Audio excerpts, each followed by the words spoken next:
இந்த வீடியோவை உங்களுக்கு வழங்குபவர்கள் Paces Pay, secure digital payments with multiple features and great success rate. ஓகச் தமிழ் நேயர்களுக்கு வணக்கம். தற்போது தொலைபேசி இணைப்பில் நம்மோடு பொருளாதார பேராசிரியர் முனைவர் திரு சிவபிரகாசம் அவர்கள் இணைந்துள்ளார். அமெரிக்க அதிபர் தேர்தல் முடிவுகள் குறித்து அவரோடு நாம் கேட்க இருக்கின்றோம். சார் வணக்கம்.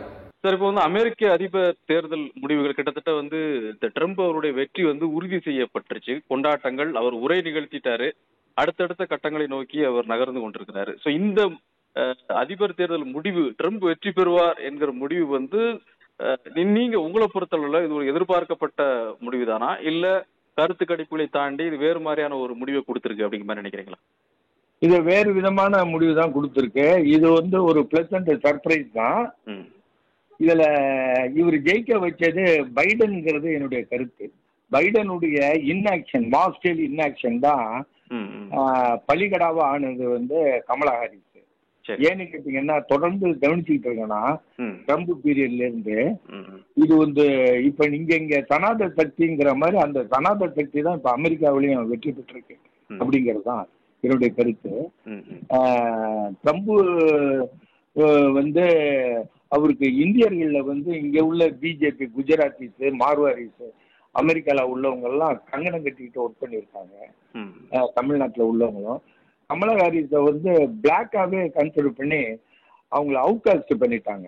இப்ப இந்தியாவில் உள்ள குரூப் அவங்கள சேர்ந்தவங்க எல்லாம் கூட கொஞ்சம் பேர் தான் ஆதரிச்சாங்க கமலா ஹாரிஸ். அவங்க தமிழ்நாட்டை சேர்ந்தவங்க, இங்க உள்ளவங்க அப்படிங்கெல்லாம் எந்த ஒன்றையும் பார்க்கல. குஜராத்லயும் தெரியும், அவர் 2020 ட்ரம்ப் வந்தப்ப பயங்கர வரவேற்பெல்லாம் கொடுத்து அவரு காந்தி ஆசிரமத்துக்கெல்லாம் அழைச்சிட்டு போய், சபர்மதிக்கெல்லாம் அழைச்சிட்டு போயிட்டு, அப்புறம் அந்த இருக்கிற குடிசைங்கெல்லாம் செவுறு எடுத்து மறைச்சு அவருக்கு ட்ரம்ப்புக்கு மிகப்பெரிய ஒரு வரவேற்பை கொடுத்தாரு. இப்போ என்ன நான் பார்த்தேன்னா, சட்டிலா பார்த்தா ஓப்பனா சொல்ற ரீசன்ஸ், இம்மீடியட் ரீசன்ஸ் என்ன அப்படின்னா பொருளாதாரம். ரெண்டாவது பாத்தீங்கன்னா சமூக காரணம். அப்புறம் எப்படின்னா பொருளாதாரம் இன்ஃபிளேஷன் எக்கச்சக்கமா போயிடுச்சு. 30% ஏறிடுச்சு இடையில. அதுல ஆவரேஜ் அமெரிக்கன்ஸ் எல்லாம் பாதிக்கப்பட்டுட்டாங்க. அப்புறம் போற நிறுத்தம் செய்யவே இல்லை. பில்லியன்ஸ் ஆஃப் டாலர்ஸ் ஆர்ம்ஸ் உக்ரைன்ல கொண்டு போய் இவர் செய்தாரு. கிட்டத்தட்ட ஒரு மென்டலி டிரேஞ்சு மாதிரி தான் பைடன் ஆக்ட் பண்ணாரு. உங்க பார்வையில பொறுத்தளவுல கமலா ஹாரிஸ மக்கள் ஏற்கல அப்படிங்கறத விட அவருடைய கட்சியை அமெரிக்க மக்கள் நிராகரிக்கிறாங்க அப்படிங்கிற மாதிரி அவங்க ஜெயிக்க வேண்டிய கேண்டிடேட் ஜெயிச்சிருக்கணும். எப்படி இங்க இந்தியாவுல இந்தியா கூட்டணி ஜெயிச்சிருக்கணுமோ 24 வந்திருக்க முடியுமோ, அத கூட்டணி கட்சிகள் சரியாக அமைப்பு ரீதியா இல்லாதனால ஆன்டி இன்கம்பன்சி இந்திய மக்கள் இருந்து கூட காங்கிரஸ் ஜெயிக்கல அந்த கூட்டணியில. அதுக்கு காரணம் பார்ட்டி. அதே போலதான் அமெரிக்காவுல ஜனநாயக கட்சி வெற்றி பெற்றிருக்கணும். இப்போ அவரு எப்படின்னா, அவரு சில பேர் சொல்லுவாங்க, ட்ரம்ப் இருந்த காலத்துல 20-24 வரையிலும் இது 16-20 வரையிலும் இருந்தப்ப சண்டையெல்லாம் நடத்தல அப்படின்ட்டு. அவரு அப்படியெல்லாம் கிடையாது. இது இஸ்ரேலுக்கு பயங்கர சப்போர்ட் பண்ணாரு. இப்ப கூட என்ன சொன்னாரு பெஞ்சமின் நேதன்யாவுக்கு, நீ குண்டு போட்ட இது பண்ணு, ஈரானுடைய ஆட்டம் இன்ஸ்டலேஷனை அந்த தளங்களை அடி அப்படின்னாரு. அது மட்டும் இல்ல, அவர் இருக்கும்போது என்ன பண்ண, டெல்லவீவ்ல இருந்த அமெரிக்கன் எம்பசிய இது பாலஸ்தீனத்துக்கு கொண்டு போனாரு. அதனால அவரு வார் மாங்கர் தான். அந்த சூழ்நிலையில அவரு இல்ல ஆப்கானிஸ்தான் உள்ள வரத்துக்கெல்லாம் அவரு முதலே முடிவு பண்ணிட்டாரு. ஏன்னா அமெரிக்க பொருளாதாரம் சரிய போகுதுன்னு தெரிஞ்சதும் எந்த வார்க்கும் போகல. உண்மையிலேயே பாத்தீங்கன்னா ஈராக்கு சண்டையெல்லாம் அவனும் சண்டை எல்லாமே பிழைக்க முடியாது, ஆம்ச வித்து தான். இப்ப என்ன அவங்களுக்கு பொருளாதார ரீதியில ஒண்ணு, இன்னொன்னு என்னன்னா, இந்த கேத்தலிக்கு அவரை ரிலிஜனை சார்ந்தவர், அதுல அவர் என்னன்னா அபார்ஷன், கருக்கலைப்புக்கு எதிராக இருந்தார். அவரு இவங்க நான் முதல்ல முதல் கையெழுத்து இதுக்கு போடுவேன், அதை அக்செப்ட் பண்ணுவேன்னு இவங்க சொல்லியிருந்தாங்க. இப்ப ஃபைட்டே நெக் அண்ட் நெக் தான் நடந்தது. இப்போ இலான் மஸ்க் மிகப்பெரிய கார்பரேட், அவன் இன்னைக்கு வந்து அவன் வந்து சைனாவோட அவன் டெஸ்ட்ல சண்டை போட்டு தோத்து போயிட்டாங்க. தோத்து போட்டதும் இவன் என்ன கனடாவில் இவெல்லாம் வந்து 100 மடங்கு டாரிஃபை ஏற்றுவேன் அப்படின்னு சொல்லிட்டு அமெரிக்காவில் பேன் பண்ணி வச்சிருக்கான். எது பிஒய்டின்னு சொல்லி, அதாவது பில்டி ஒரு ட்ரீம்னு. சைனீஸ் வந்து கார்ல இவனை எடுத்துட்டான், எலக்ட்ரிக் இதில் ஜெயிச்சுட்டான். அதனால இன்னைக்கு இலான் மஸ்க் டெய்லி $1 மில்லியன் செலவு பண்ணிருக்காங்க அந்த எலெக்ஷன். இவர் திரு ட்ரம்ப் வந்து இப்ப பேசும் பொழுது, வெற்றி உரை ஆற்றும் பொழுது கூட அவரை குறிப்பிட்டு சொல்றாரு. ஆமா சொல்லுவாரு. ஏன்னு கேட்டீங்கன்னா, இந்த ஜனநாயகத்துக்கு பின்னே இருப்பது பணநாயகம். நேரு சொல்லுவாரு, புளூட்டோக்ரசி அண்டர் தி கார்ப் ஆஃப் டெமோக்ரஸின்னு. அது இங்க ப்ரூவ் ஆயிடுச்சு.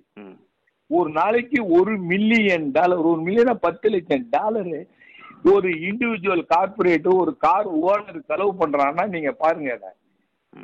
இவளுக்கு வந்து இப்ப அவனை மாதிரி அவன் டவர்னு சொல்லி குஜராத்ல இருக்கு. இங்க இருந்து போனவரு எல்லாம் வந்து இங்கே கூட டெல்லியில ஜோலின்னு ஒருத்தன் வந்து எம்பி வந்து அங்க எல்லாரையும் வந்து இவனுக்கு ஓட்டு போட வைக்கணும் அப்படின்னு சொல்லி ட்ரம்புக்கு ஆதரவுன்னு சொல்லி போயிட்டு, இதுல ஒரு போலித்தனமான ஒரு பிரபாண்டாவை இந்திய அரசாங்கம் மோடி வச்சாரு. இப்ப மோடி, பெஞ்சமின் நேத்தன்யாகு, ட்ரம்ப், இவங்கெல்லாம் 3 பேரும் எல்லாம் பங்காளிகள் தான் சார். இப்போ நிறைவா சார், இப்போ உங்கள்கிட்ட இதை பற்றி நிறைய டீட்டெயிலாக நம்ம பேசலாம் இன்னொரு சந்திப்பில் கூட. ஆனால் முக்கியமாக அவர் கேட்க வரும்போது, எல்லாரும் இந்த அமெரிக்க அதிபர் தேர்தலை உற்று நோக்கும் போது இது அந்தந்த நாடுகளுக்கு யார் வந்தா சரியா இருக்குங்கிற ஒரு பார்வை இருந்துகிட்டு இருந்துச்சு. ஸோ ட்ரம்ப் மீண்டும் அதிபர் ஆகின்ற பொழுது இந்தியாவிற்கு அது எந்த வகையில அதெல்லாம் வந்து தள்ளி பிரயோஜனம் வராது. இவங்க சும்மா கற்பனை பண்றது. அவன் அமெரிக்கன் இன்ட்ரெஸ்ட தான் பாப்பான்னு தவிர அதெல்லாம் ஒண்ணு இல்ல. சாங்ஷன் பண்ணிருக்கிறான். இப்போ வந்து பல தொழிற்சாலைகள் வந்து இங்க இருந்து ரெசார்ட்டை வாங்கி சாங்ஷன் பண்ணாத நாட்டுக்கெல்லாம் கொடுத்துக்கிட்டு இருக்கிறான் அப்படின்னு சொல்லி பொருளாதார தடை, நிதி தடையெல்லாம் இப்போ அமெரிக்கன் கவர்மெண்ட் பண்ணியிருக்கு. அவனுடைய இன்ட்ரெஸ்டுக்காக எதையும் செய்வான். அதுதான் அவனுடைய இது. சீனாவோட சண்டை போட்டான் 1973 உடனே அவனோட கூட்டு சேர்ந்துக்கிட்டு எல்லா பொருளையும் வாங்கிக்கிட்டு இது பண்ணியிருந்தான். இன்னைக்கு அமெரிக்க பொருளாதாரம் சீர்கெட்டு போயிருக்கு. அதற்கு காரணம் தொடர்ந்து ஈரான் இது இங்க மத்திய கிழக்கு நாடுகள்ல நடக்கிற சண்டை, லெபனான்ல இருந்து அப்புறம் உக்ரைன்ல இருந்து. அதை தான் ட்ரம்ப் வந்து முன்ன வச்சான். 2 விஷயம் வச்சான். அகதிகள் வர்றது, சட்டப்பூர்வமற்ற அகதிகளை தடுப்பேன். அப்புறம் வந்து என்னன்னா, இந்த தேவையில்லாம பில்லியன்ஸ் ஆஃப் டாலர்ஸ் செலவு பண்றதை தடுப்பேன் அப்படிலாம் சொல்லி நான் அமெரிக்கன்னு சொல்றேன். அமெரிக்கன் நேஷனலிசத்தை I am for America, America for அமெரிக்கன்ஸ்னு கொண்டு வந்துட்டாங்க. அதனால இங்க வந்து இவரு நினைக்கலாமே தவிர இவரு எக்ஸ்போர்ட்ஸ் இல்ல, இவங்களும் இம்போர்ட்ஸ் வச்சு கடல்ல இருக்கிறாங்க இந்தியாவும். இப்ப பைடன்ல வந்து பல கோடி டாலர் ட்ரில்லியன் வந்து கடனாக ஆயிடுச்சு. அதனால இன்ஃபிளேஷன் ஆயிடுச்சு. இப்போ எக்கானமி வந்து பேட் ஷேப்ல இருக்கு. அந்த மாதிரி ஒரு காலகட்டத்தில் இப்ப என்ன ஆயிடுச்சு, பொருளாதார காரணத்துக்காக அமெரிக்கர்கள் வந்து இவருக்கு ஓட்டு போட்டிருக்காங்க. இல்லைன்னா இவர் முதல்லயே பல கோர்ட்டுனால வந்து கிட்டத்தட்ட 39 கோர்ட்டை வந்து கில்ட்டி பர்சனு அப்படின்னு சொல்லி சொல்லிட்டாங்க. கமலா ஹாரிஸ் கூட என்ன சொன்னாரு, இவர் தேர்தலில் போட்டியிடுறதுக்கு என்ன காரணம் அப்படின்னா இந்த குற்ற நடவடிக்கையிலிருந்து தப்பித்ததற்காக அவர் நிக்கிறாரு அப்படிங்கறது அவங்க கமலா ஹாரிஸ் தெளிவா சொன்னாங்க. இதுல எப்படின்னா 2 பேருமே கார்பரேட் ஏஜென்ட்ஸ். அமெரிக்கன் அரசாங்கமே கார்பரேட்டுக்கு உள்ள ஒரு ஏஜென்சி சிஸ்டம் தான் அது. அதுல அந்த வெளிப்பாடுனா இலான் மஸ்க் நம்ம பார்த்தோம். அதே மாதிரி இங்க கமலா ஹாரிஸ் நின்னாங்க. அதனால அங்க வந்து இங்க வந்து என்ன பண்ணுவான், மார்க்கெட்டா பார்ப்பான். இந்தியா வந்து மார்க்கெட், சைனீஸ் மார்க்கெட் இல்ல, அவன் manufacturing hub of the world. இவங்க வந்து இப்ப அதுக்குள்ள ஆளுங்களும் இல்ல, அறிவுள்ள ஆளுங்க இதெல்லாம் இங்க ஒண்ணும் கிடையாது. அவன் என்ன நினைக்கிறான், இங்க டெஸ்லா வந்து இந்தியாவில் கொண்டுகிட்டு வர்றதுக்குள்ள ஏற்பாடு பண்ணுவான். அதுக்கு தகுந்த ரோடு போடுவானோ எல்லாம் பண்ணுவானோ, பேட்டரி ஸ்டேஷன் பண்ணுவான். இவன் கன்சியூமரா இருப்பான் தவிர இவன் வந்து ஏதோ வந்து இப்ப ரஷ்யாவோட கூட்டணி, சைனாவோட கூட்டணி எல்லாம் பொழைச்சிட்டு இருக்கு இந்தியா. எல்லாருமே இந்தியாவை என்ன பண்றா, இன்னைக்கு நம்பர் 1 வந்து மக்கள் தொகை உள்ள ஒரு நாடு, கன்சியூமர்ஸ் உள்ள நாடு. இது பெரிய அங்காடி பொருளாதாரத்துக்கு இது ஒரு சிறந்த இடம்னு வச்சிருக்கானே தவிர மோடி கீடி அதெல்லாம் அவன் பார்க்க மாட்டான். இவங்க போய் ஒட்டிக்கலாமே தவிர இங்க வந்து படிச்சுட்டு இருக்கிறவெல்லாம் போய் அங்க பொழைக்க போறான், 3 லட்சம் பேர் போறான்னு சுப்பிரமணிய சாமி சொல்றான். இந்த எக்கானமி ஒரு கேடுகட்ட எக்கானமியா இருக்கு. சைனாவுல வந்து இப்ப எல்லாரையும் வெளியில போடான்னு சொன்னதும் அவன் அங்க போயிட்டு நோபல் பரிசுல இருந்து அவன் நாட்டுக்கு போறான், நோபல் பரிசு வாங்கினாலும் அங்கேயே இருக்கிறான், பங்களாதேஷ்ல கூட இருக்கான். ஆனா இங்க எவனுமே இருக்க கிடையாது. எல்லா ஐஐடியில படிச்சவனும் ஐஐஎம்ல படிச்சவனும் எங்கடான்னா அமெரிக்காவுல, இங்கிலாந்துல, ஜெர்மனில, ஆஸ்திரேலியாவுல போயிட்டான். அதனால இப்ப என்ன ஆயிடுதுன்னா இவங்க பெருமை பெறத்துக்கு ஒண்ணும் கிடையாது.